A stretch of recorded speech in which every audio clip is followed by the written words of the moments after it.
Hey, ladies and gentlemen, we're back for the late show. Why is my volume so low? Hold on, let me figure out why my volume is so low. I don't know. Everything's turned on. I hope you can hear me. How are you all out there? Sorry, I was listening to some music and I was getting a little carried away in the chill of it all. Here, we can play about 2 seconds of it. All right, that's all we're allowed to play. That's it. Before we get copyright struck. That's it. That's all we're allowed. Uh, Yeah, we're back. We're back for more true crime. More true crime. By the way, I wanted to, since there's a music thing on this on the screen, I was like, maybe I should tell you. Does anyone remember Vitamin C? Vitamin C, a pop singer from the I don't know, the late 90s, early 2000s. I learned this the other day, but she is no longer an artist. She works in music directing for like TV shows and films and things like that. Like she finds the music for like MTV or a TV show that needs music in the background, that type of thing. And that's what she does now. So I learned this the other day about Vitamin C. I don't know if anyone remembers her, but I can tell you a story about that while we're all getting settled in. You might be like, Ping, why are you talking about this woman and who cares? Let me see. So when I was younger, I actually saw her at a concert in Sydney. Well, not a concert, it was a rave. Why she was at a rave, I'm still not 100% sure. But she was, I don't know, she came to this rave. The rest of it was all dance music, but she was there at like 11 p.m. at night. She sang the graduation song and I don't know, something else that was popular at the time.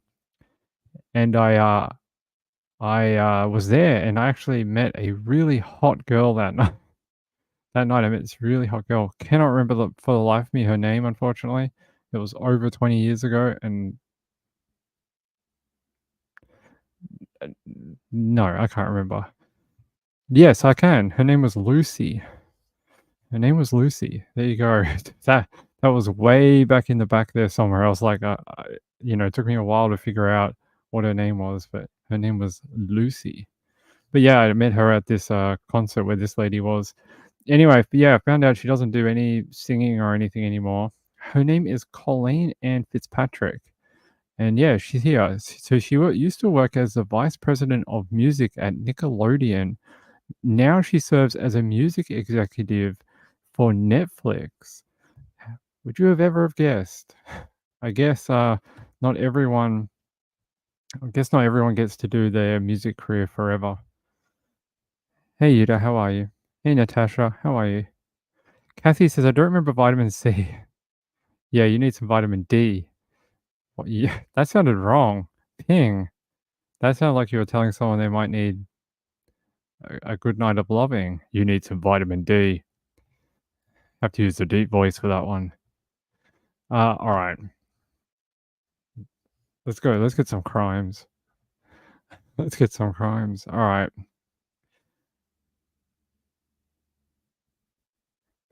I don't know if Trish did this one, but we'll do it. I think she did that one. That's okay. All right. We'll talk about this one because I like talking about missing people. I just want to double check if they're found or not because that always happens to me. We jump on, I'm like, look at all these missing people, and then they're found. Let's go to the St. Petersburg police station and I'll see if they've done an update. Yeah, they were located. Yay! So there's a story I can knock off my list. So there was 3 people missing: Kayvon, Kiara, and Janae, and they have been located safe and sound out of Petersburg, Florida. St. Petersburg. Well, I guess is that where the hurricane was? Maybe they got lost in the hurricane. Maybe they were trying to escape the hurricane. Anyway, they've all been located. That's good news. What? Ah, sorry. So 12 hours ago, they put out a call saying all 4 kids are still missing. And then 8 hours ago, they went, no, they're all right. They've been found safe. It's all good. Well, I'd rather do a found safe story than a Still missing story. That's right, the DP. Kathy is gonna hate that joke. She's gonna be like, "Ping, that was very, very inappropriate for midnight on a Monday."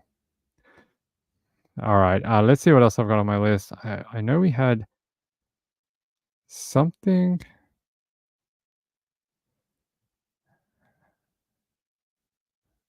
Hold on. I had a cold case. Where is it? We're doing great here tonight with the links, people. Great.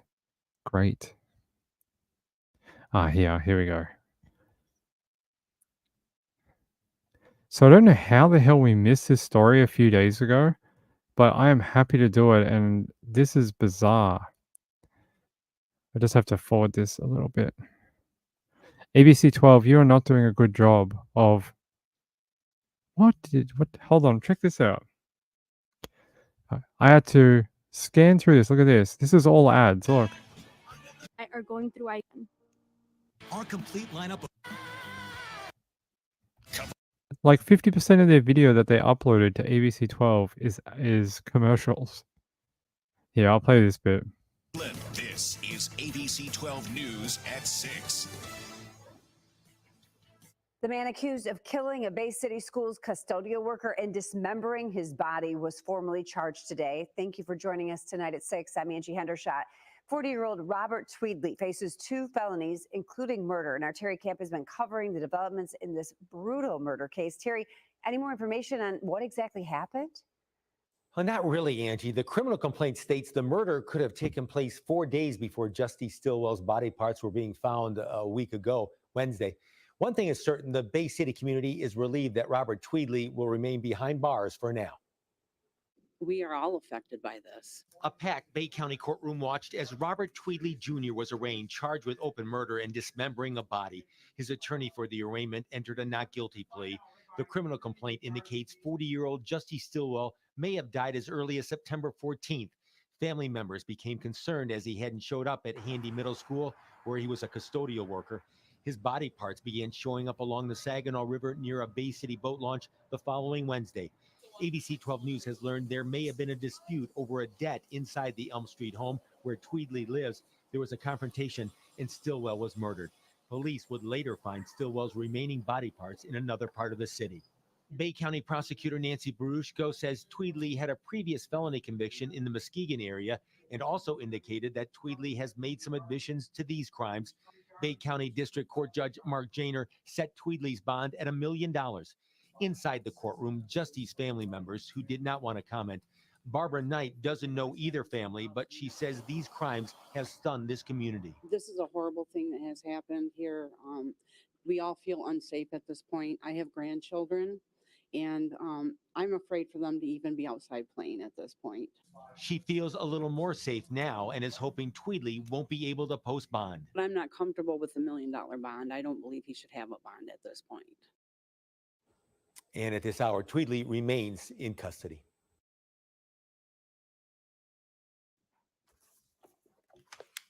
All right, Larry Krueger here from the Pig and a Pickle Croup Show with a little 49er video. Check out Pig and a Pickle, 2 locations, Emeryville and Corte Madera. They're open 7 days a week from 11 a.m. till 8 p.m. or until they run out. And this video brought to you by Sharp Corners, Sports Cards, and Collectibles. They're at 205 Cypress Avenue in Pacific Grove, California, along the Monterey Peninsula. Call my friend Anthony Catania. He's at 831-521-5264.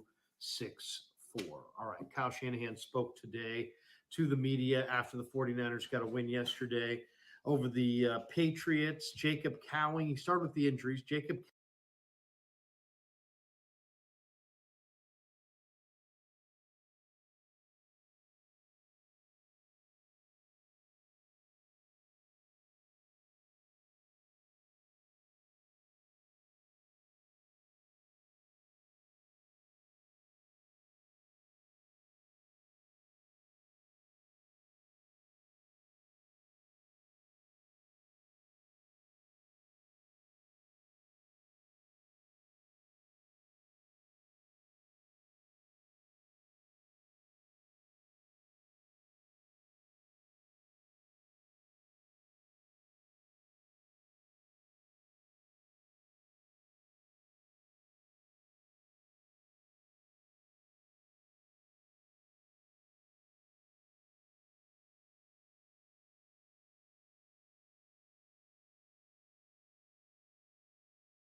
Hey guys, I gotta help my neighbor with something. I'll be back. Give me 2 minutes.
Sorry about that. My neighbor's fence broke, and they're like, "Hey, can you go out the back and push it up for me so I can nail it back in?" And I'm like, "Yeah, I'm sort of busy though." So I just ran all the way back. Hey, you got to help your neighbors out when they ask for it. Sorry that you had to watch this guy. This guy, if you don't know who it is, this guy's a 49ers reporter out of San Francisco called the Krug Show. So we weren't supposed to be watching him. It just my neighbor knocked, the video was playing, and I ran to the door and took way longer than I was hoping for. So, ugh. All right, let's talk about this dismemberment. And I'm sorry about that. It's daytime here. This is the type of stuff that happens, unfortunately. Says here, suspect arrested after missing school janitor was found dismembered near a boat ramp. Robert Dale Tweedley Jr. is charged with the murder in the death of Justy Stillwell, a janitor who went missing on September 18th. Well, that wasn't that long ago. And it says, a Michigan man is behind bars after being arrested for the murder of a missing school janitor whose dismembered body parts were found near a boat ramp in Bay City.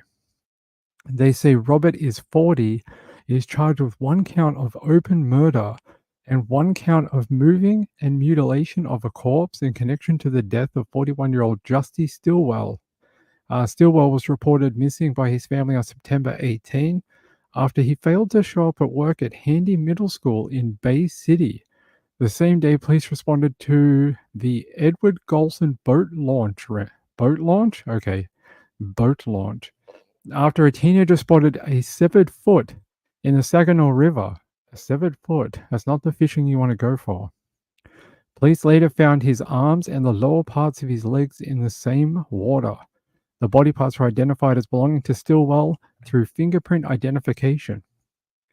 I don't think that works for if you have like lower parts of the legs or, a torso. They don't have fingerprints. Might work for the foot and the hands though. Says it's unclear if the two men knew each other. A motive for the killing is not known at this time. Stilwell's disappearance and death has been unsettling in Bay City, located 112 miles northwest of Detroit, where he worked at Handy Middle School. That's not a great name for a middle school. Justy was a valued member of the Handy family, yes, and we know that this loss will be felt deeply by many. Not a great thing to say when your school's name is Handy, but okay. Renee Grebe said Stilwell was a regular customer at her hair salon. She says he was more quiet, more not social, kind of had to draw things out to get him to talk, even during a haircut service and stuff like that. He was just always kind. I can't imagine someone like sort of doing something like this to him. And it says on Friday, Tweedley appeared remotely from the Bay County Jail before the district judge Mark Janner pleaded. Wait, he appeared before the Bay County District Judge Mark Janner and pleaded not guilty to both charges, but he's being held on a $1 million bail. You'd hope he's being held on a $1 million bail. Here's a photo of the victim here. This is Justy. Let's see if we can find anything else about Justy. That's pretty gross. Apparently, according to Law and Crime, they said the person who found the foot in the river said it looked like a doll's foot. How big of a doll are we talking? Because like a doll's foot's like this big. Not this big. Yeah, let's go to People magazine. They've been doing a lot of true crime lately. It's very odd. Must have got a new writer or something, because they've been doing heaps of true crime articles. Probably in the last month or two.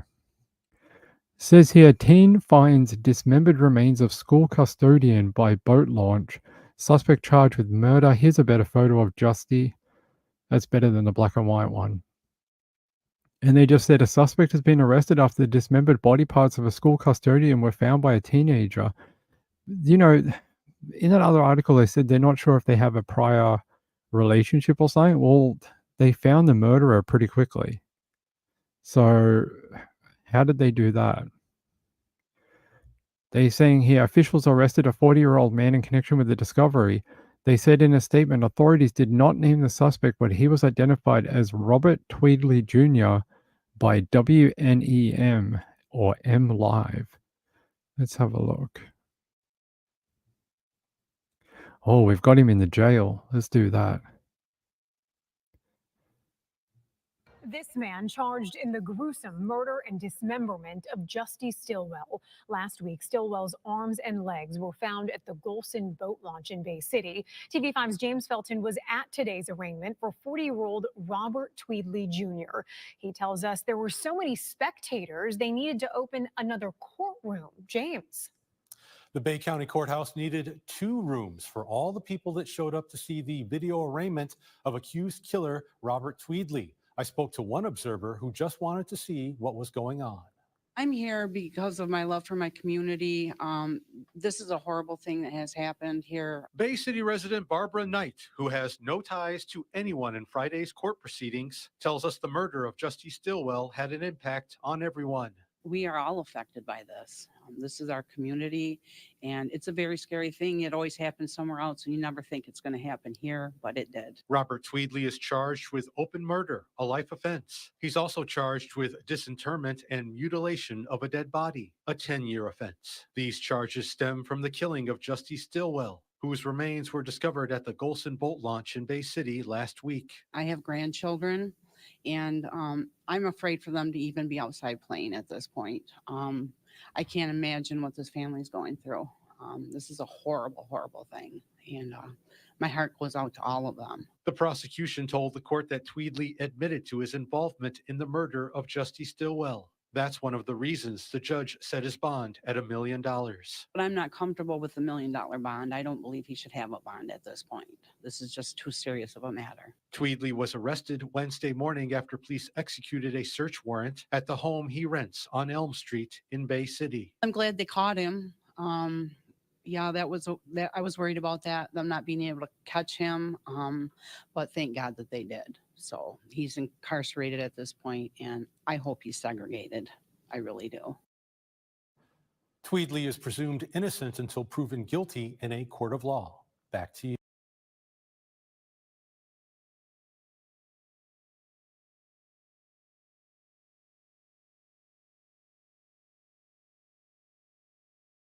A man now charged in the grisly murder of a Bay City man. Last week, Justy Stillwell's arms and lower legs were found at the North Johnson Street boat launch. 40-year-old Robert Tweedley Jr. was arrested this week. TV5's James Felton was at today's arraignment, and he joins us with more. James? Today we learned Robert Tweedley's bond is set at $1 million. A not guilty plea was entered for Tweedley. The Bay City resident is charged with open murder, a life offense. He's also charged with disinterment and mutilation of a dead body. That's a 10-year offense. The courtroom was packed for Tweedley's video arraignment today. In fact, so many people showed up that the judge opened a...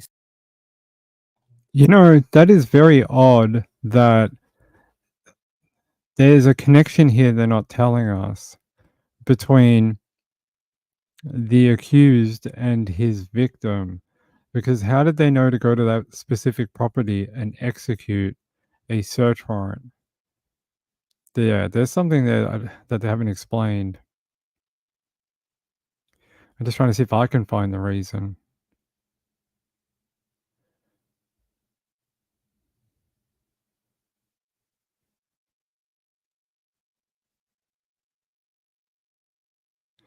Yeah, listen to this from Law and Crime. At the suspect's home, authorities said they also found information about where Stillwell's head and torso had been dumped elsewhere in the city. Details about that location and further information about the murder were not revealed. Police said the two men were acquaintances, but provided no further information about their relationship. Tweedley was arrested on Wednesday and has pleaded not guilty. Yeah, there's some reason that they had to be near each other. Did they know each other? The rental property that this guy owned, was it this guy's rental property and he was the landlord? That's the first thing I wondered, because how did they know where to go? How did they know so quickly? Like, this was like a couple of days and they figured it out. Like, there's something there that's not quite 100%. Yeah. He's not going to be able to get $1 million bond. He rents. It's not like he owns property. He's a renter. Bro is in debt constantly. He's not going to post bond. It's all good. $1 million bond. You really think he has it being a renter? I don't think so. Rachel says they haven't said anything about, yeah, it's very strange. But something tells me that maybe he's the landlord, because it was weird. They emphasized the point that the home they got him from was rented. Why does it matter if he rents it or if he owns it? Why does that need to be in the news report about a murder? So it's almost like they got told something, and they sometimes they leave clues like that, but I don't know if it's true in this particular case. They said only 2 arms and 2 legs have been recovered. Fingerprints identified them as belonging to Stillwell, Authorities said they found Stillwell's vehicle at a park across from the river. A search of Tweedley's home uncovered evidence that links Tweedley to the killing, according to authorities. Seemed like just a very, quiet guy just living his own life. They say here he had a knack for photography and enjoyed genealogy. According to his obituary, he would have made a great web sleuth person. Here's his obituary. He was 41 years old, born in 1982, almost 4. He died just before his 42nd birthday. Just before. Only a couple of weeks beforehand. That's very sad to me. He missed out on one more life achievement because someone took it from him. Apparently, they're saying his family will be present to receive visitors on Saturday, October 5th from 2 p.m. until 7 p.m. with a 5:30 p.m. life celebration for him at the funeral home at 821 North Pine Road between Ridge and Center. Justy will be laid to rest privately at Oak Ridge Cemetery, Bay City. In lieu of flowers, memorial contributions may be directed to the wishes of the family. CO Mary Stillwell. Expressions of sympathy may be shared with family online at this site that we're on. A lot of people left things for him, and you could tell that they had so many people who turned up to court. They filled up 2 different courtrooms with visitors wanting to see this accused person and what they did to this guy. You can just see, look at all these lovely people. I've seen other people, like high-profile murders, right? I've gone to their obituary, and there's like one person who knew them when they worked at a job 5 years ago that's left a message. Look how many this guy has in about a week. Hundreds. He was well loved in his community and his friends. Look at that. Look at all the comments. He had a lot of people who loved him and will dearly miss him. There's his photo. This brings me to a point I want to bring up. Give me 1 second.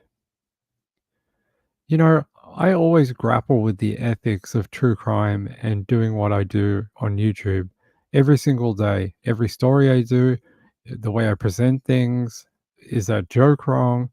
Should I not have said that? And those thoughts swirl around my head 24 hours a day. And then I read something earlier today, and it really made me feel very sad. Hold on. Let me see if I can just find it. Did I take a screenshot? I might have. Let me just see. There was a murder victim's family that posted on Reddit. Okay, no. Normally I do take... Okay.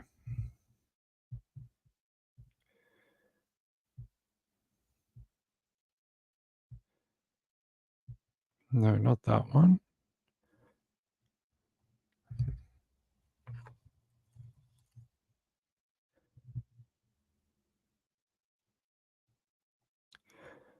Where is that?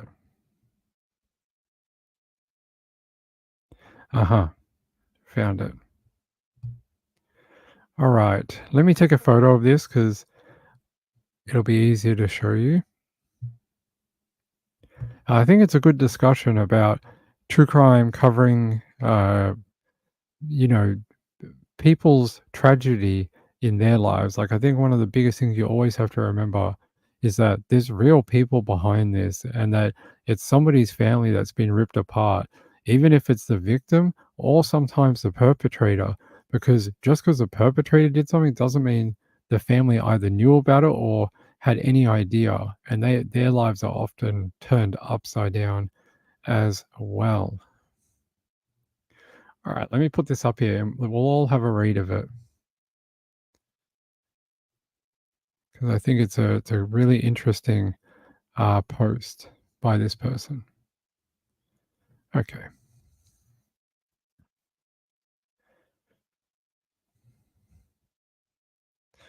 All right, let me pull down this comment.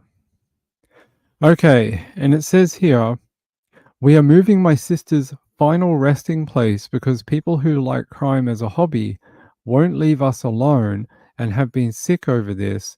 My sister was murdered, and ever since her death, our family has been bothered by people who like crime and murder as a hobby. And they say, and no, I will not tell you my sister's name or anything about her murder. One time, an American woman posted a video online where she talked about my sister's murder while putting on makeup. She happily talked about my sister's death. While she put on her makeup, it made me sick. My family has decided to have my sister exhumed and cremated. We are tired of people going to her grave and posing for pictures like you would do when you are on vacation and having a good time. We cannot even visit her grave in peace. It has been years and we get no peace. If these crime and murder hobby people see us, they bother us. It's bad enough we get people coming to our homes or trying to make friends with us to get information about my sister. But seeing people post pictures of themselves posing at the grave was putting a strain on us. My family decided to have my sister cremated and keep the place we are scattering her ashes a secret. These people who like murder and crime for a hobby make me sick, and no one don't care if anyone tries to tell me differently or say they have this hobby but are different. I have been sick over it. If anyone asks for information about my sister, I will ignore it.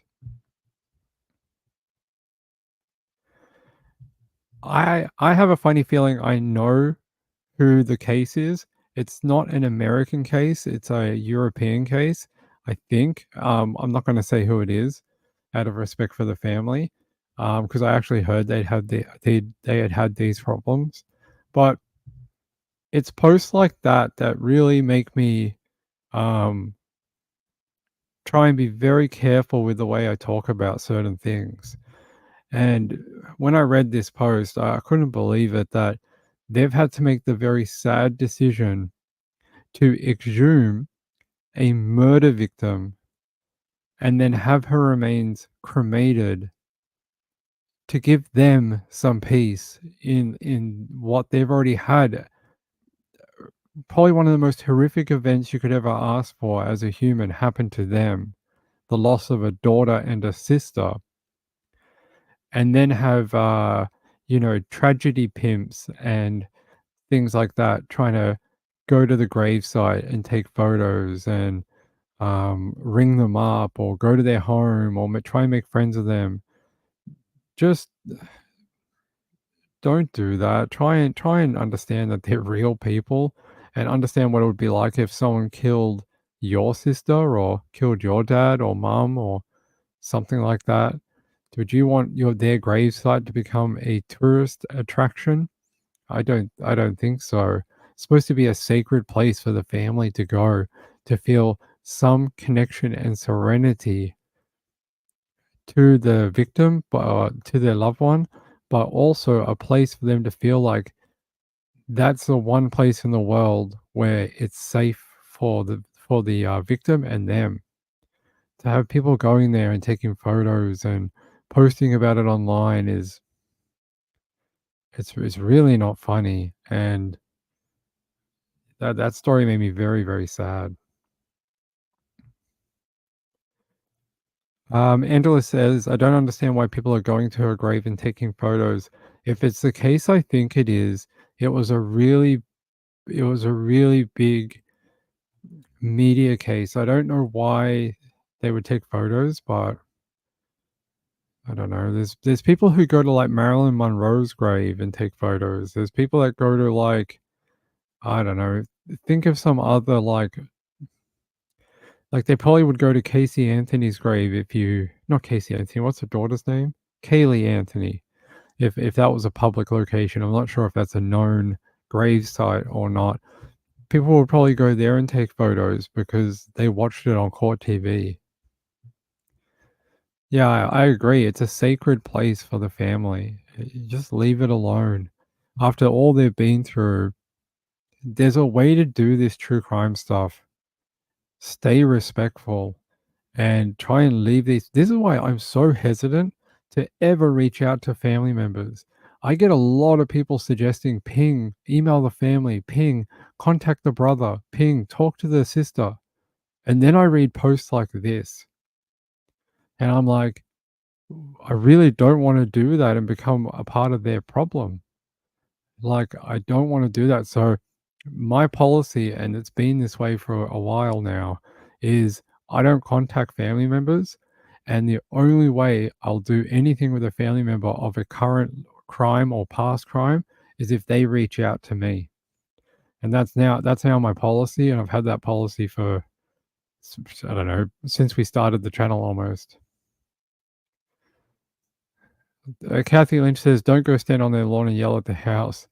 Yeah, don't take it into real life. There's a difference, but hey, so some of these people think that even online stuff is traumatic, and I could understand that too. Constantly having it brought up in the media cycle is probably not fun either. Yeah, there's like that site that does find a grave that you can do.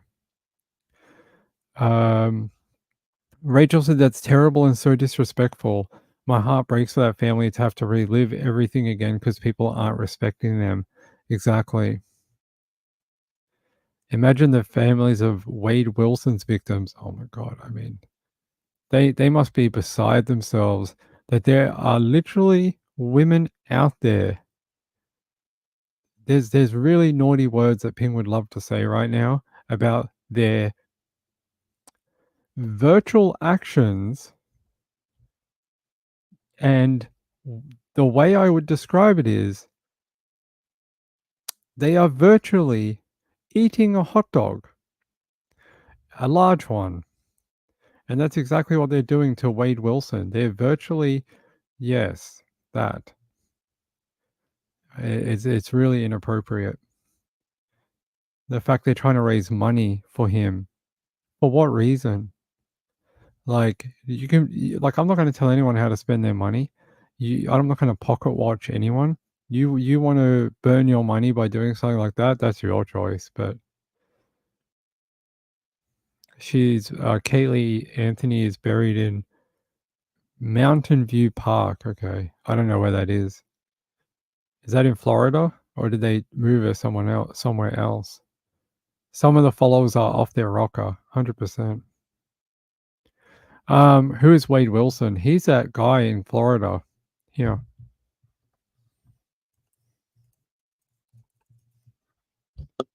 He was like a TikTok star, renamed himself after the Deadpool character or something. Let me see.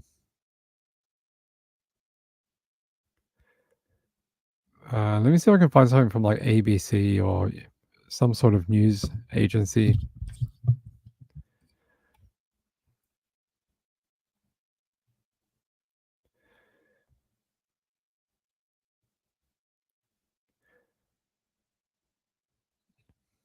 Yeah, this was about a month ago.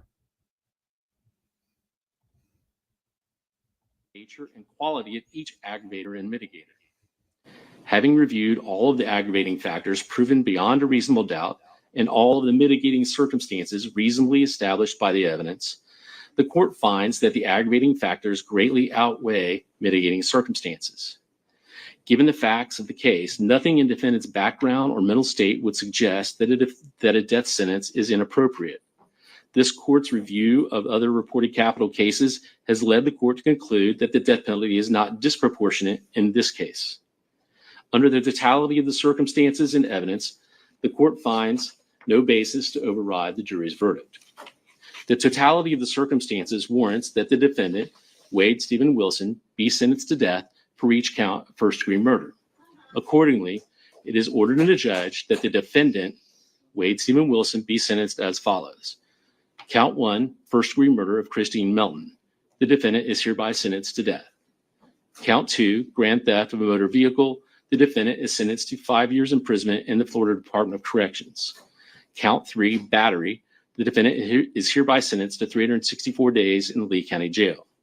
Count 4, first-degree murder of Diane Ruiz. The defendant is hereby sentenced to death. Count 5, the burglary of a dwelling. The defendant is hereby sentenced to 15 years imprisonment in the Florida Department of Corrections. Count 6, petty theft. The defendant is hereby sentenced to 364 days in Lee County Jail. The defendant is given credit for all time served on this case on all counts. All counts are to run concurrent with each other, meaning at the same time. All statutorily mandated fines, fees, and costs as announced on the record are imposed, and the defendant is committed to the custody of the Department of Corrections for execution of this sentence as provided by law. The defendant is hereby notified that these convictions and sentences are subject to automatic review by the Florida Supreme Court. If he cannot afford an attorney to represent him in any appeal, the court will appoint one for him. Are there any other matters to present to the court? All right. All right, let me show you the victims in this particular case. Here you go.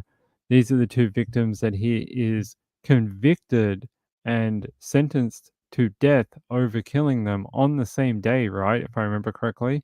He killed them basically on the same day. So Wilson met Melton, and I think that's her.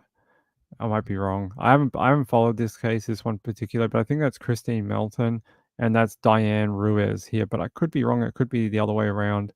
Sorry, I don't mean to be disrespectful. I just don't know this case that well.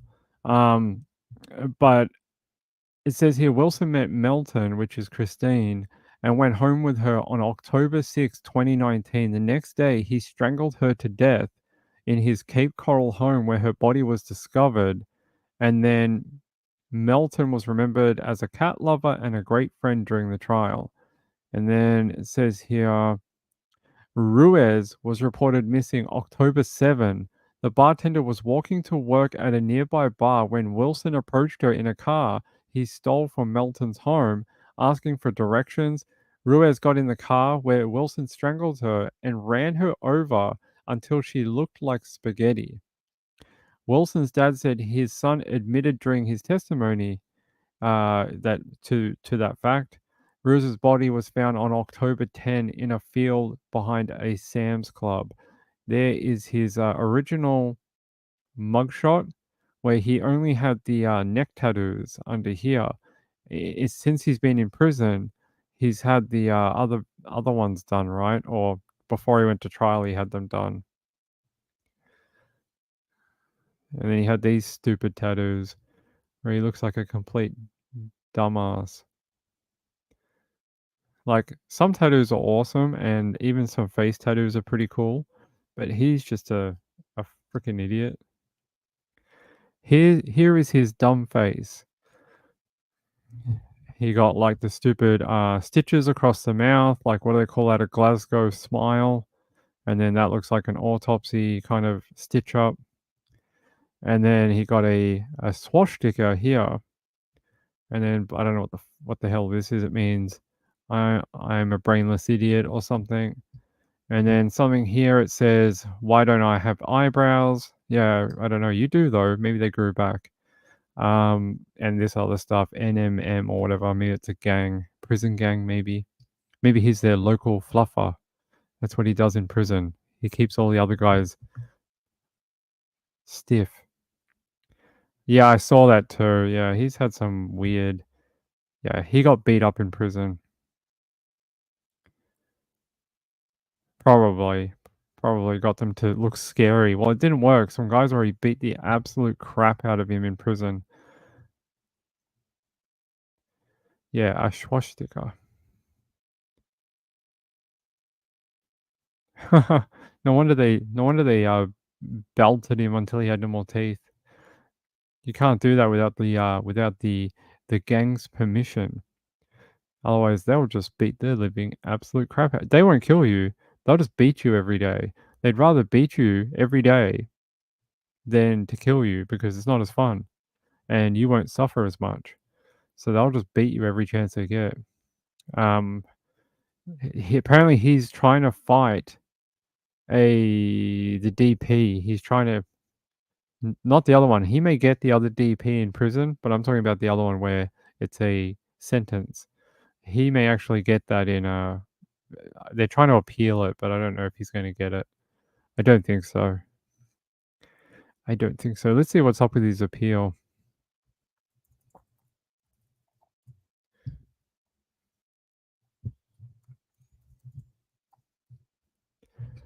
Oh, now he's suing the LCSO. Yeah, how do you sue people for your dumb actions? If you didn't do your dumb actions, your dumb ass wouldn't be in jail. Remember, personal accountability. It's an interesting concept. They say in Lee County, Florida, according to new court documents, Wade Wilson and another person are suing the Lee County Sheriff's Office and the State Attorney's Office. Documents say it's a civil lawsuit involving Jesse Tahonica and Wilson. It's not known who the other person is or how they're connected to Wilson. The reason for the lawsuit is not known because the files are confidential. However, in one document, it says the remedies sought are either non-monetary declaratory or injunctive relief. An injunctive relief is a court order that prohibits or requires a specific action. Fox 4 has reached out to the attorney representing both of the men, but as of Wednesday afternoon have not heard back. Wilson is also appealing his double murder conviction. He was sentenced to death on August 27 after being found guilty of killing Christine Melton and Diane Ruiz in Cape Coral in October 2019.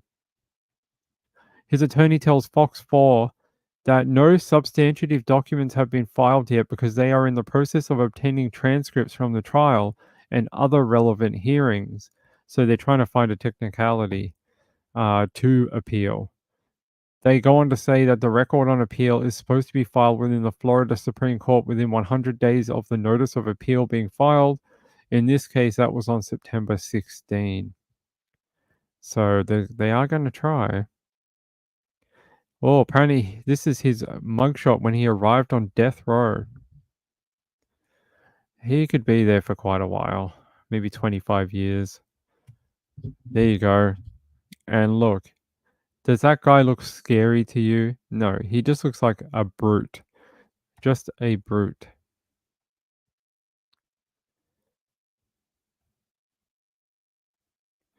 STL card says appeal away, creep. You're not to be overturned. Yeah, I don't think they're going to overturn it. There's way too much evidence, way too much self-incriminating information, like his description of the victim's body. How would you know that if you weren't there? How would you even know that? What if she died by gunshot wound and didn't look anything like you described? So therefore, how did you know what she looked like? There's heaps in the trial. I looked through a bunch of the trial stuff a while ago, and he self-incriminated like 50 times. I don't know how any defense lawyer is even trying to get an appeal on this particular case, but it's their legal duty to the client to try. So don't be mad at them. It's their job to try for the client. So all right.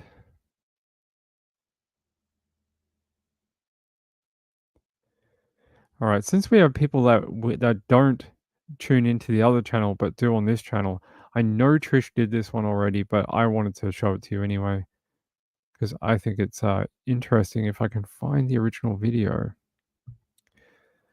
So they say police catch Colorado mom racing towards dangerous road with child. Now she's charged with attempted murder. The 33-year-old is a Cannon City woman who led police on a high-speed chase, faces 17 charges, including kidnapping, child abuse, attempted murder of her 4-year-old daughter. Police investigators brought the charges against Ashley Proctor after officers forced her car off the road, leading to dangerous heights. They did so with the belief that Proctor may harm her daughter, according to the report. You can see them here. I want to see if we can find this dash cam. Ashley Proctor. Let me see if I can find the dash cam for it.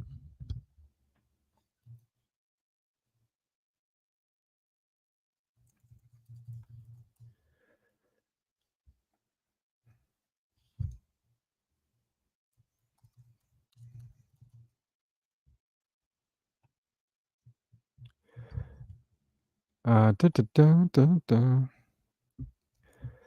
Let's see. KT, whatever this is. This evening, a woman is facing several charges related to a kidnapping call. Canyon City police say they were alerted to this earlier today. Officials say they got reports of a 33-year-old woman who had just driven away with her 4-year-old child, who she was on court-ordered visitation for. They say this started in the 900 block of North Orchard near Mountain View Skate Park, and then that led police on a high-speed chase through neighborhoods and onto Highway 50. Police say they did catch up to the woman, Ashley Proctor, whom they arrested on 17 charges. It's one of the most iconic homes in music and film history. It's a total landmark, at least, here. Did you hear that? It's one of the biggest landmarks in music history. Moonlight View says, we pay you the big money not to show his face. Yeah. He is pretty frightening. All right. I really wanted to see the dash cam footage for that, but I could not locate it. Ashley Proctor. It looks like it was released to, let's see if the Canyon City Police, I don't know how to pronounce that. It's got a thing above the end. Let's see if they have a Facebook page or a YouTube where they've released this footage. No, but they have cheerleaders. Why do they have cheerleaders? They really do. Look.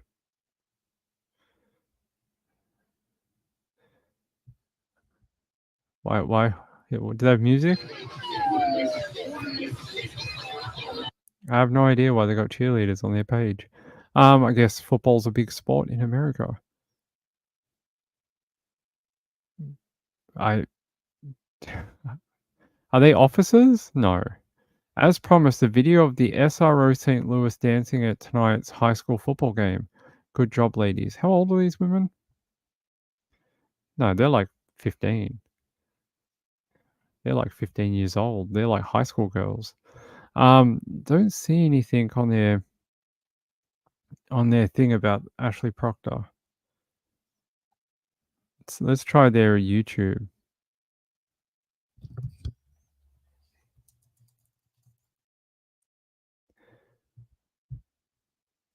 It looks like they don't have one.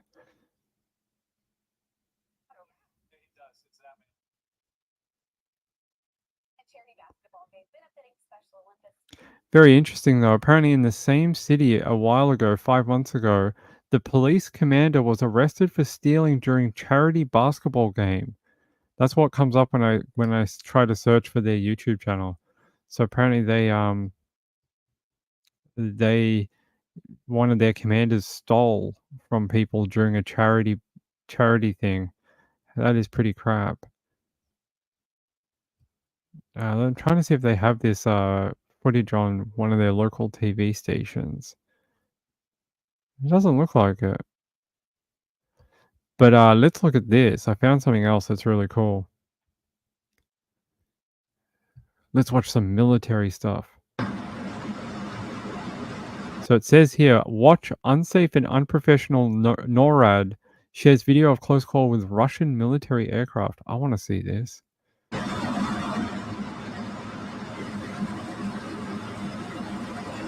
Whoa. Wow, they got buzzed by that friggin' jet. Wow, that's really dangerous. That came so close to his wing. Hold on, let's slow this down. Playback speed 05.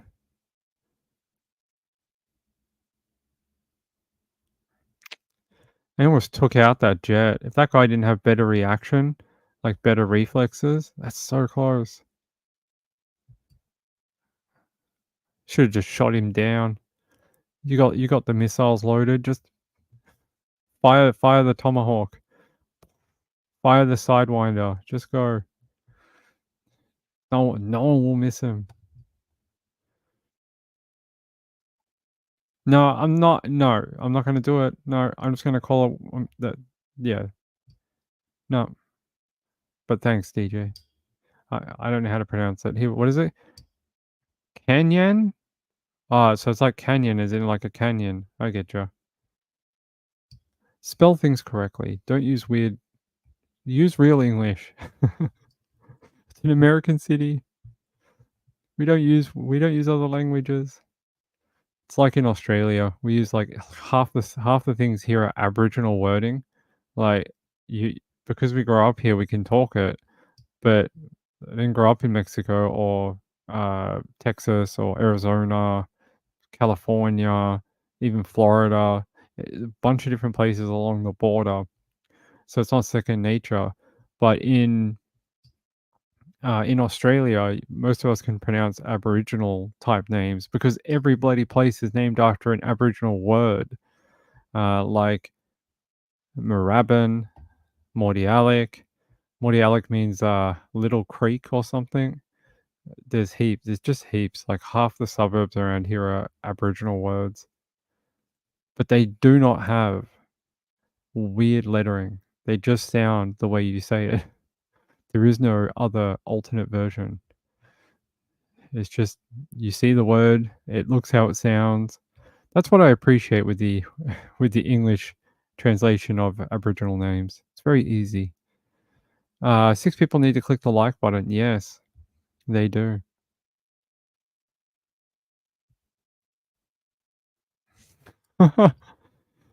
Evil Alaska says, I watched a video of a huge plane making a dangerous landing.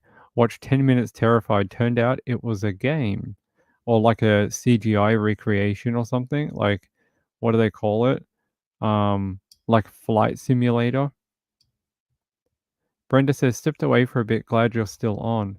We are always on here. 24 hours a day for only a few hours in the 24 hours, but 24 hours a day.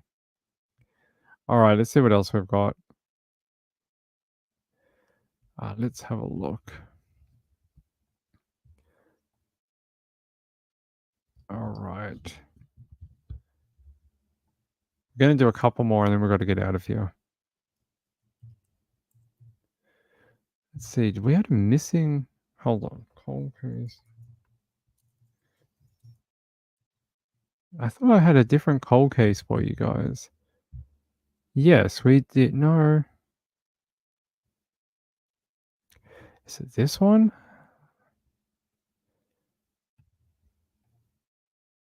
Who teaches you.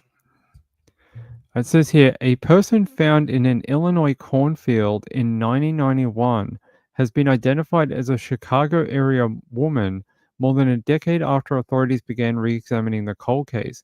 I feel like we read this. What's her name? Oh, maybe this is a different one. Okay. They said here an investigation relying on a DNA sample from a dead person that's probably been in the ground led to the identification of Paula Ann Lundgren last week. Now authorities hope they can piece together more details about her life and the circumstances of her death. Over the years, numerous authorities have tried to identify the woman. Her body was exhumed in 2013 to obtain DNA and employ investigative methods not used in the early 1990s. And in 2019, a professor at Illinois Valley Community College used investigative genetic genealogy to produce a list of the woman's possible living relatives. And is it LaSalle County? Coroner's office went through the list for years trying to find a match before involving the FBI in February. In July, there was a break in the case. They said we had limited resources, so the FBI agreed to provide further assistance with the case that eventually led to a living relative. That person's DNA was confirmed as a match to Paula.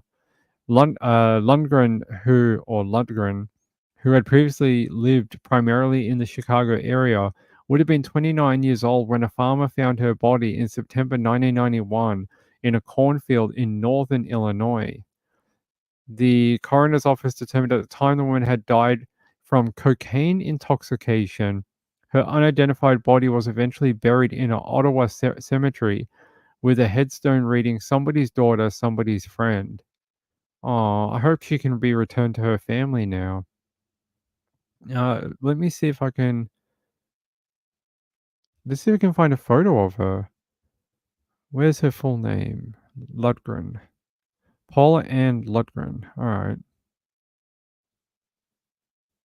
Oh, we do have. They did they have a photo of the bust as well.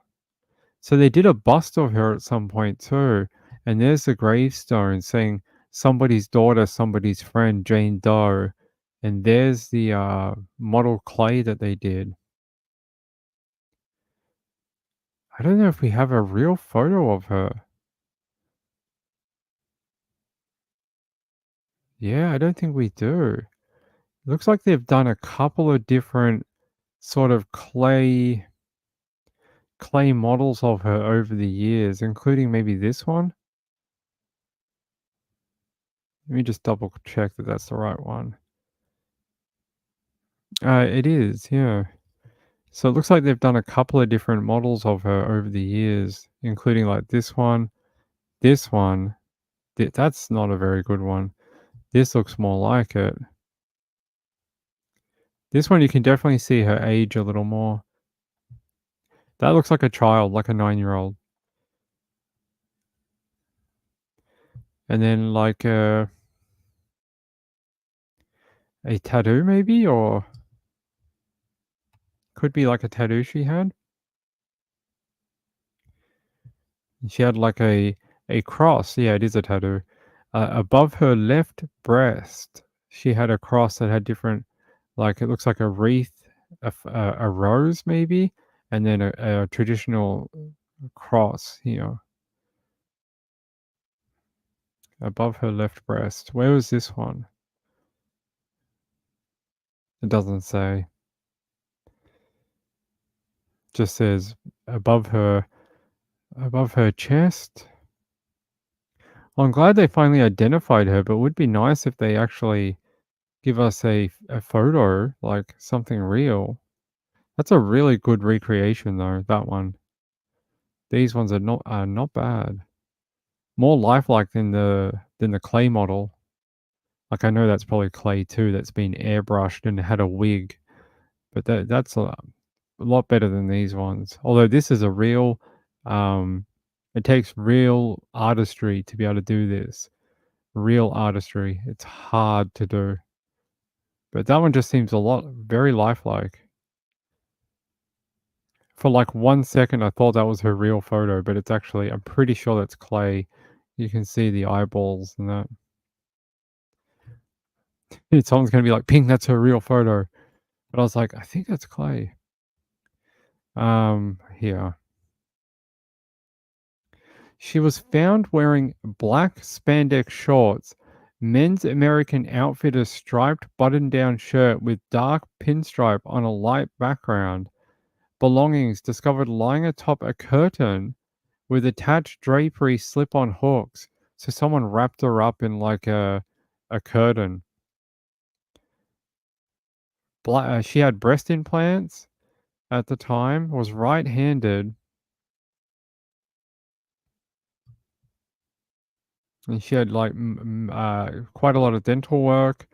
Tattoos of a cross with red flower on upper left breast area. Tattoo of a star-shaped flower with multicolored flowers and stem on lower right abdomen. Sounds like a stripper.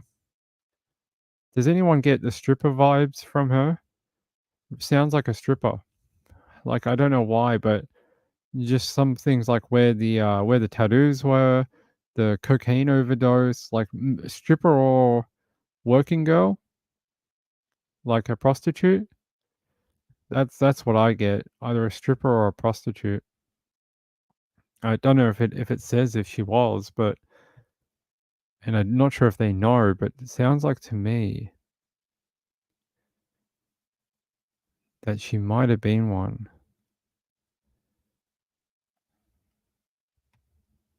This week, 48 Hours looks at a woman from Washington State who had a surprising role in solving a cold case. Chelsea Rustad wanted to learn more about her family. No, that's a different story. Let's see.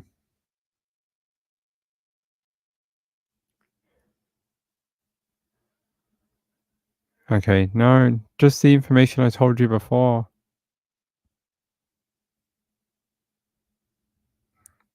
So they're still searching, according to the county, they're still searching for any new leads that can be developed as to who put her in the cornfield or how she got there. They're also interested in why her breast implants have no serial numbers. And they said that's odd. Like all American made breast implants have a serial number. So if you die or whatever and they find you, they can literally trace back your breast implants. And that's been going on since since the 70s or 80s. They've been doing that. So very odd. Is that the guy I insulted and said his photo was shit? There was a guy I said his photo was shit the other day. Was that the guy that did the dough, Asian dough? Sorry, I didn't mean to call his stuff crap. Ping speaks sometimes with no filter. Didn't mean to call his. It's a real art. I couldn't do it. I really couldn't do it. I'm terrible with that kind of stuff. I know a couple of weeks ago we were talking about Asian dough, and I was like, that's shit. I was like, that's a terrible photo. I didn't mean to insult his work. I'm pretty sure it's the same guy. He'll never come on this channel.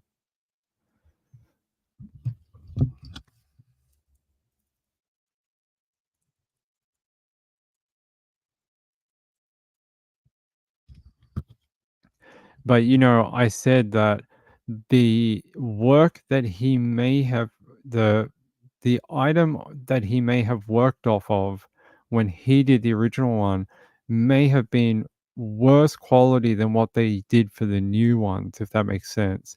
So he may have had a really poor quality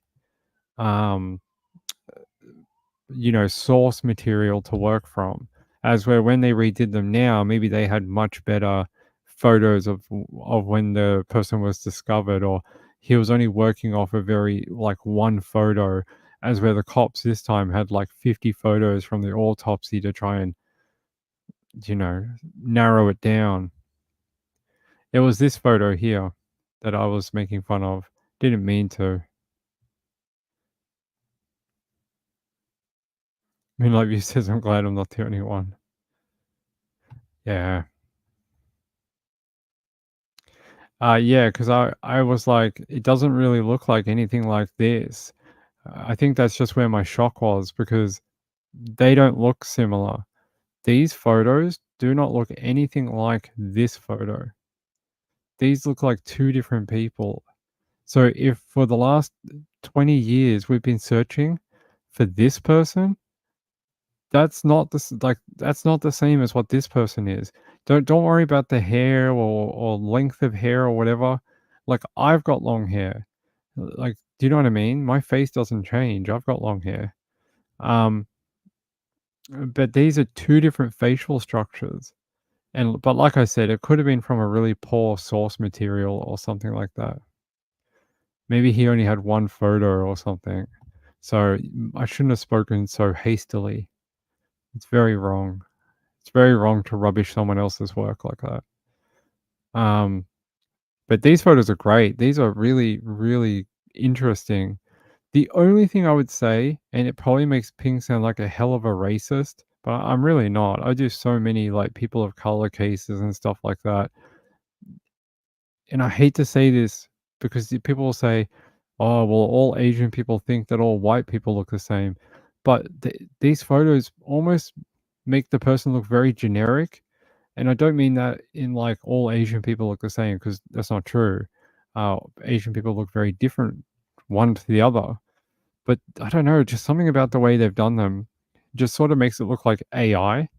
Do you know what I mean? Like when people do AI photos or whatever, that's sort of what I get when I look at this. And it's it's very hard to see very much distinguishing characteristics other than the hair.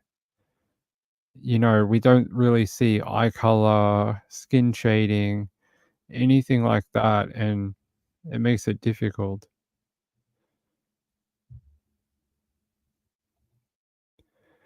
The implant should have had a number, yeah. Yeah, I definitely got that she was probably a working girl.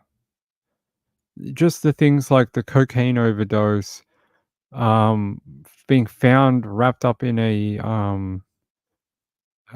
curtain or a shower curtain, that says to me that she died somewhere that they didn't want her to be found, or somewhere where they couldn't call emergency services, which tells me, was it at a client's home or something like that? Yeah, just something about it tells me that she was probably a working girl. Don't know if it was stripper or prostitute, one or the other. Both to me, I don't see an issue with. Ping is very pro whatever women want to do. Don't really care. Hey, Snapcrackle. I haven't seen my friend in a long time. Not you, Snapcrackle, but my other friend. They've been gone so long, I can't even remember their chat name.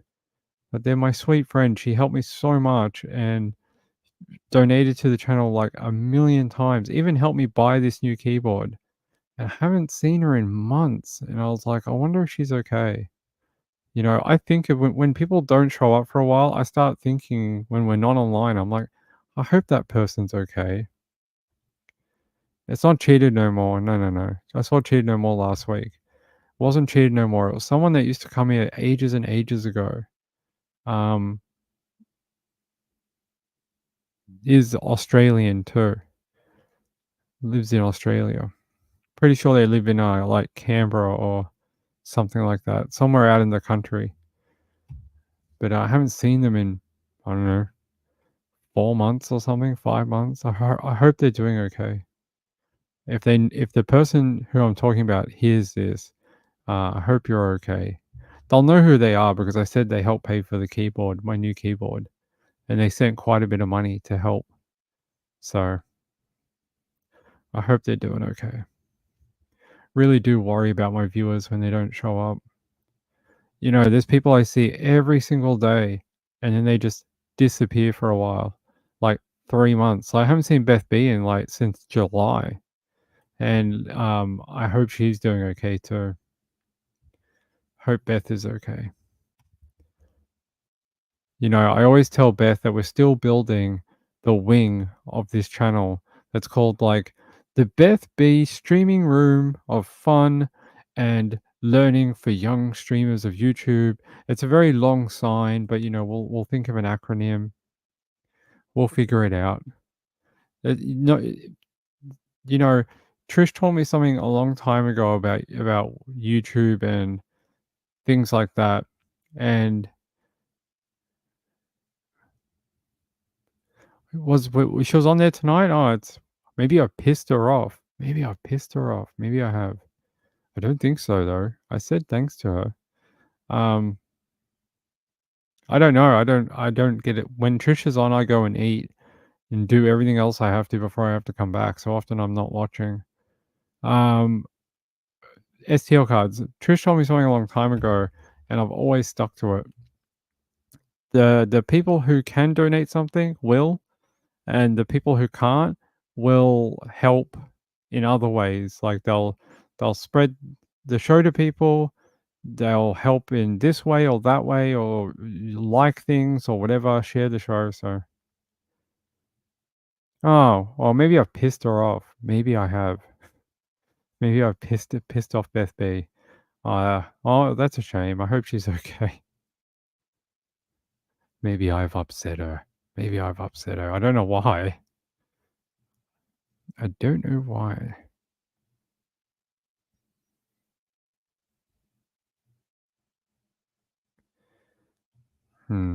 Okay. Maybe she didn't like. I'm not sure. Saw her like late July. I think the last time I saw her. Anyway, I hope she's okay.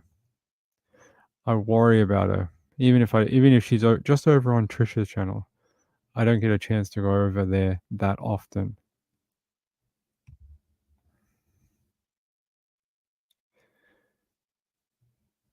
Sorry, I'm just reading something. Somebody sent me something. What is this?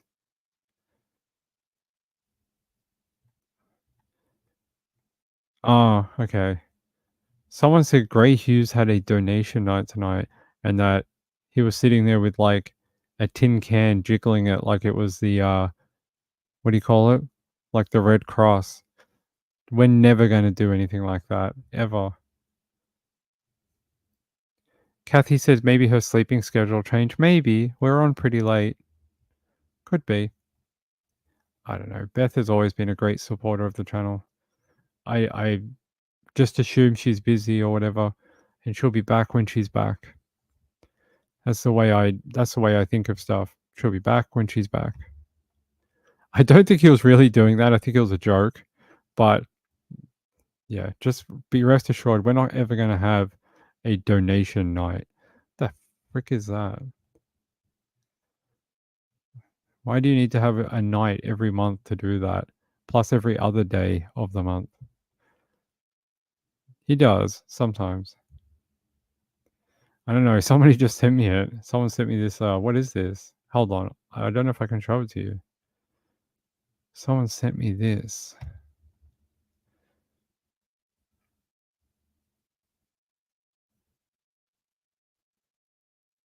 I don't know. I don't think I can show it, unfortunately. It's just a photo of someone saying that, I don't know, he was begging for money on his show or something. That it looks like he made over 450 in super chats and maybe 100 on PayPal and was still complaining or something. Guys, I don't care. I'm not pocket watching anyone. I mean, I can. Hold on. No, actually, you know what? I'm not going to. I don't want to trash anyone else. Like, it's funny or something, but I mean, Flying DJ says there is a YouTube channel dedicated to showing Grey Hughes begging. Is there really? Someone said there's a Reddit or something. Has anyone heard that? Someone said that, yeah, there was a Reddit. Oh, okay. I must have done something to upset her. I'm not sure what it is, but if you see her, tell her I didn't mean it. Tell her, tell her I hope she's okay. Yeah, well, look, I don't know. He's done some good things, and just, you know, I don't know. So I get why some people get upset. I get why some people don't, and I understand why some people like him, and I understand why some people don't like him. So I don't know. He's always been sort of nice to me. So juggle for money. I never found them. I don't know where. What we did with them when we moved, but I don't know what we ever did with them. I had all these juggling balls, but I don't know what happened to them. Not sure.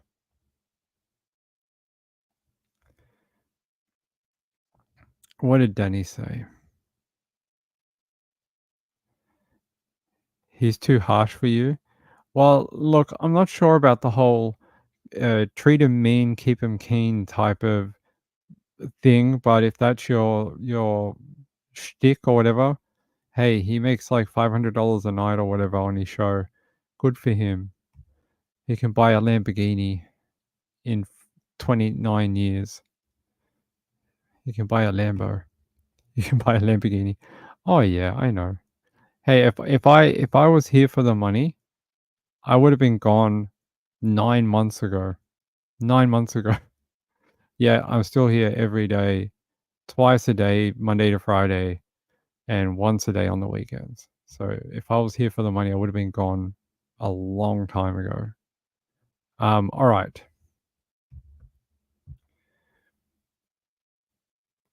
Yeah, I don't know what she did with them. She may have thrown them out. She likes to do that. I'll go, hey, did you ever find that shirt? And she'd be like, what shirt? I'll be like, that shirt I love, the one I've owned for like 10 years.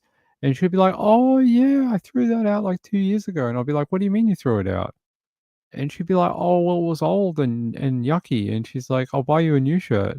And I was like, yeah, but I like that one. Danny says, I just heard that Peter Hyatt has cancer. Is that true? Look, I'm not a huge fan of his channel, but I don't want to ever hear of anyone having cancer. I think that's terrible. Like, who wants that? Who wants to have cancer? No one. Hey, Blaze. Blaze says he's giving out 300,000 or 3. I can't read your thing. 3,000, I'm not sure which one, to DNA searching, finding killers, R-Kit, in John Doe's. Yeah. Yeah, I know. I subscribed to Gray for a long time. Ask him.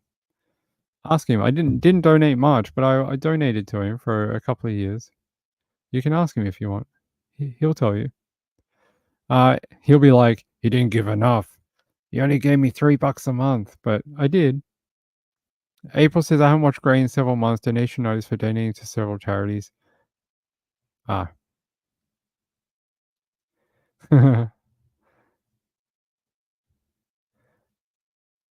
Yeah, that's terrible.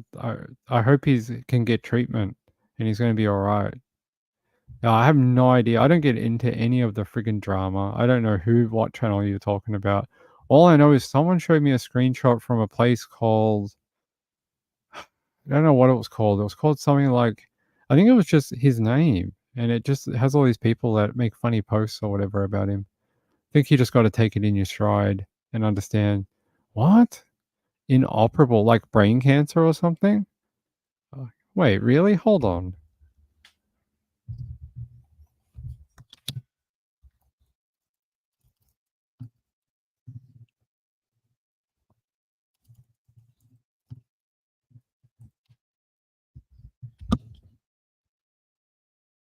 Wow. He's been diagnosed with fourth stage sarcomatoid carcinoma. Carcinoma? Sarcomatoid. Isn't that skin cancer? Wait, am I wrong? Yeah, it's skin cancer, right? Or blood cancer. Is that right? It's blood or skin cancer, right? That's what the second word means. Gambler says, I quit Gray's channel a couple of years ago and made a comment about something about Pat Brown said, and I believe he said she was an idiot. Sounds like him. Look, I don't know, guys. He called you an idiot? I don't appreciate abusing the chat. I think that's his channel. Like, if you don't like it, you don't have to be there, right? It has his name on the channel. And if you don't like what he says, you don't have to be there. No one's forcing you to stay there, right? You can go to other channels that can be nice to you, or whatever. That's the way I see it, anyway. No one's chaining you to that place. Or you can just mute him and watch whatever video he's showing or something. Catatonic says, yeah, fourth stage. That's what it says. Here, I'll show it to you for people who haven't seen it. That's so shit. That's so fucking crap. I'm sorry about swearing. Like, I don't even know him, but I can just tell how crushed he is from his message. The bottom of his message about the cancer has a photo of his daughter having a baby. He must be thinking to himself right now that there's a good chance he'll never see that child grow up. And that must be absolutely heartbreaking to his family and his daughter. Absolutely heartbreaking. Here's his message here. He says, friends, I've been diagnosed with fourth stage sarcomatoid carcinoma, a rare and aggressive cancer. I had surgery. I'll be undergoing treatment when my body is strong enough to endure it. I'm grateful for the prayers and I hope to resume criminal analysis. I have many emails I haven't been able to respond to, but hope to. In a difficult night of pain, I received this photo reminding me of the everlasting love of God. Here is my granddaughter, Lucy. God bless you all, Peter. Peter, I hope you get better. I really, really do. I don't even like your channel, and I just don't want to see anyone suffer like that. It's so terrible. Yeah, let me show you the photo of his daughter with the baby. Here's his granddaughter. Yeah, granddaughter Lucy. So I don't know who mum is or what mum's name is, but the baby's name is Lucy. Very cute. Peter, I wish you all the luck in the world and all the health in the world in getting better. I really do. It's a hard fight ahead of you, and I wish you nothing but the best. Oh, found in intestines. Oh my fuck, Jesus, that's really really sad. Good luck, Peter. That's all I can tell you. Good luck, good health, have fun, and enjoy. Rory, what are you doing, cat?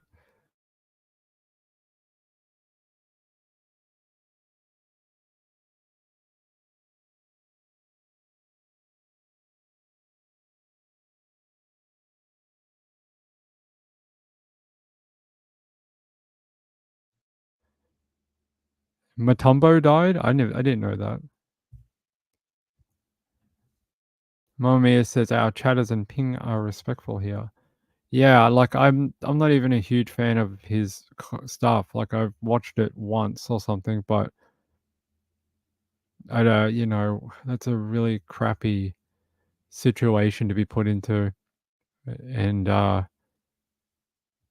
yeah, far out. Absolutely far out. I hope he gets better. Hope he fights it and wins so we can see Lucy grow up. That would be nice, hey? All right. Let's wrap up here. Let's get out of here for the night. By the way,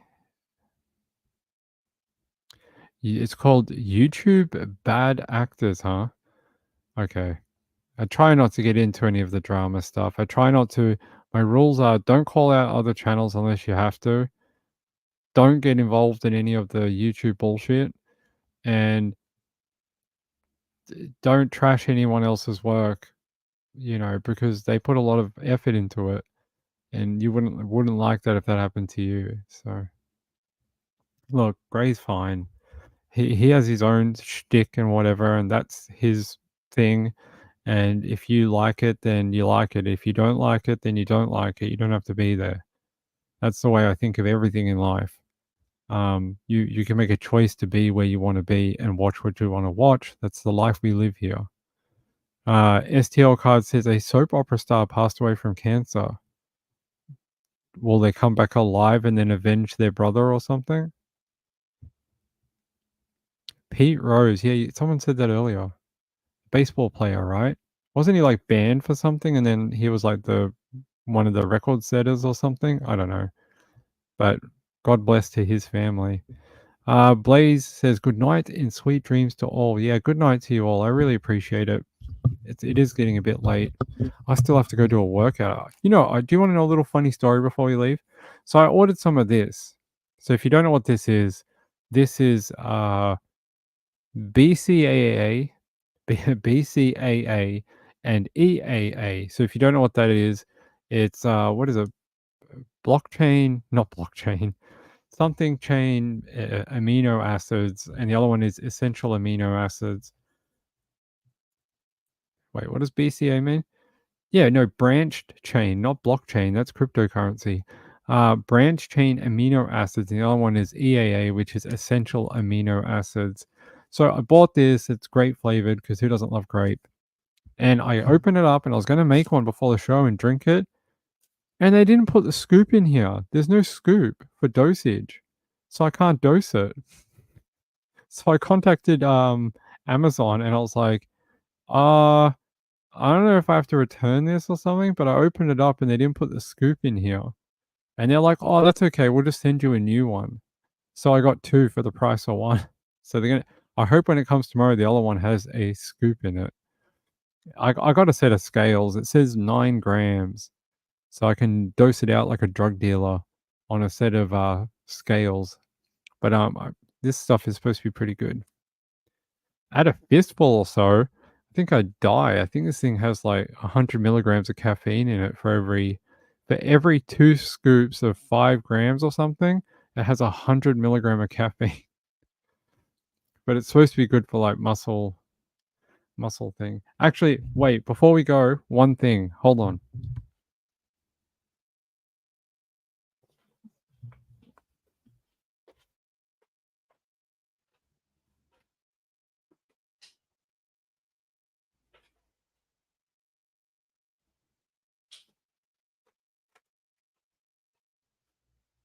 Where'd I put it? The hell? Oh. It was here all along. All right.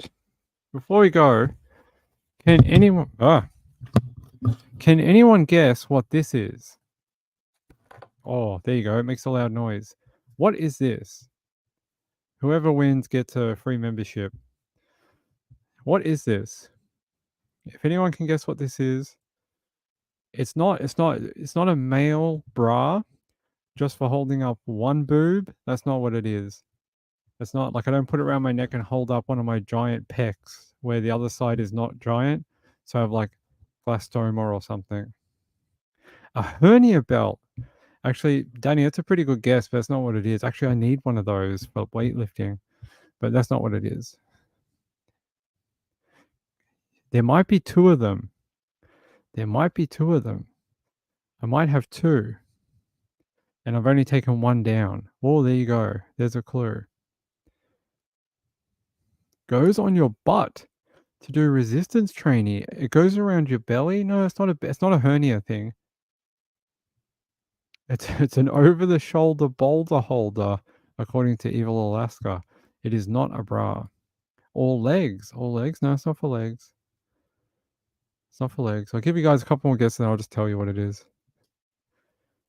Actually, I thought we might have more people into fitness here that might know. So like I said, there might be two of them. And I might have it hanging up somewhere. A resistance strap for torso. No, it's not. No, it's not. That's not what it is. I don't know if anyone's going to get it before we go. All right, fine. I'll tell you what it is. So it's a bicep sling. So if you don't know what that is, all right, I'll show you what you do with it. Yeah, it's a cat hammock. That's exactly what it is. So you hang it up over your Hey, stay there. So you hang it up. I've got a pull-up bar that you do pull-ups. You put it on your pull-up bar, and there's two of them, and you put your bicep through it. Like this, right? So you you hang off it from your biceps, and it's for working out your abdominal muscles. So you hang off it from your biceps from the pull-up bar, and you lift your knees to your chest, and then you go back down and up again, back down and up again. Yeah, I hang from it all the time.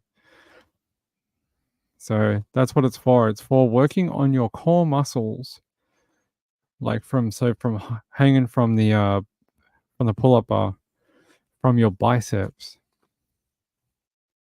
Yeah, it's great. I did about 10 of them earlier. You've never seen that before? Here, I'll show you a photo of what it looks like.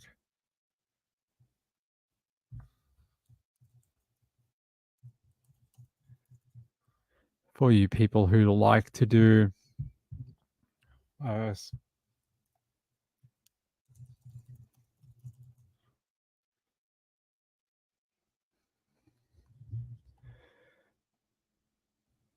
here's me earlier. No, it's not me. But there you go. So there's a guy doing it from a pull-up bar.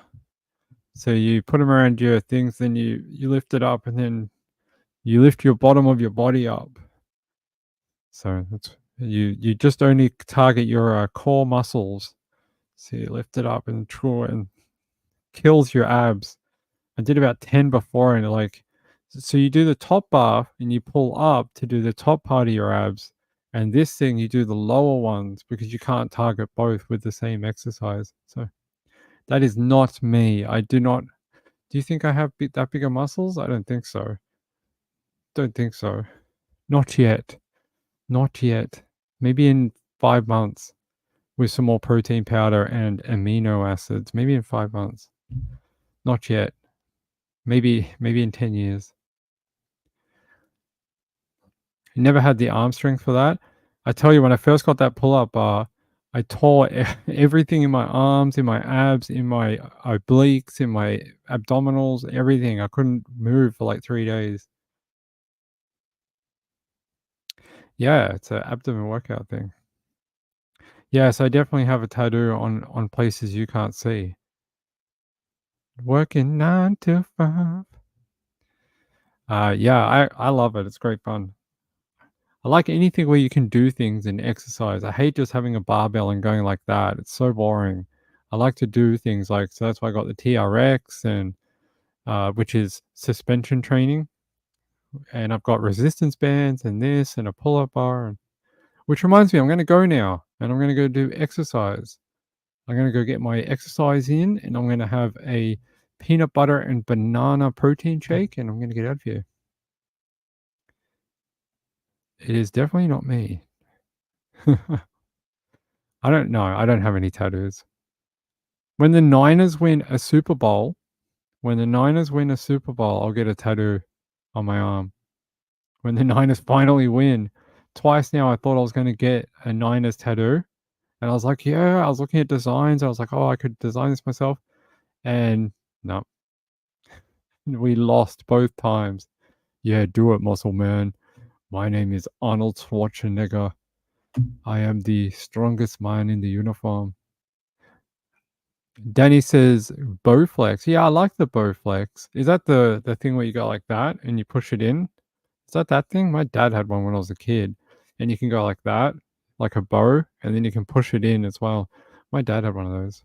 A vibration plate. I think those are for the ladies. I think the ladies buy them and say, oh, it's for exercise. When the husband goes, what's that? And you go, it's for Pilates. And the girls just sit on them and have a great time. And then the husband goes, how was your workout today? And then she's like, oh, it was great. Best workout of my life. And you go, oh, I hope you get fit. And that's how that works. You want your artistic children to cover me in their art. I like that idea. Isn't that fun? Like a generational art on their on their elder person. I like that. Your daughter drew your tattoo? That's pretty cool. I'll have to get someone to draw my Niners tattoo when they finally win a championship. Although, before we go, just a little bit of Niners news. Christian McCaffrey, our star running back, has Achilles tendonitis, not just in one leg, now in both legs. So in both Achilles, he has Achilles tendonitis in both legs. I don't know if he's ever coming back. I don't think he's coming back this year. I think we're going to have to do without Christian or CMC for the rest of the year. It's going to be Mason. You think it looks like a sex swing? I'll ask Mrs. Ping if it works. I'll be like, hey, come here, try this. And she'll be like, get the F away from me. She's like, I ain't trying that. All right, Uda, I'm out of here. All right, love you all. Oh, wait, hold on. Just let me check 1 second. Hey, I got to check. Although someone will get upset that I didn't check. And they'll be like, hey, you missed my thing. And be like, no, I just turned it off before I saw it.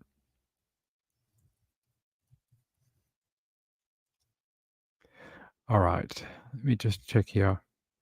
Hey, I love you all. You guys are very kind and I really appreciate the support. Why is this on the screen anymore? Yeah, let's get to something else. Yeah. There we go. I will see you tomorrow, 9 p.m. Eastern, 9 p.m. Eastern, for another show of Nights with Ping. 2 shows tomorrow, 9 p.m. and then midnight Eastern for 2 shows a day. I'll see you then and have a great night. Have a great day at work. If you're heading to work tomorrow, have a great day, whatever you're doing tomorrow. And I'll see you then. By the way, if you want to support this channel, the links are under the video in the description. So I'll see you then. Bye, bye, bye. Good night. Good night, night owl people. Bye. Bye-bye.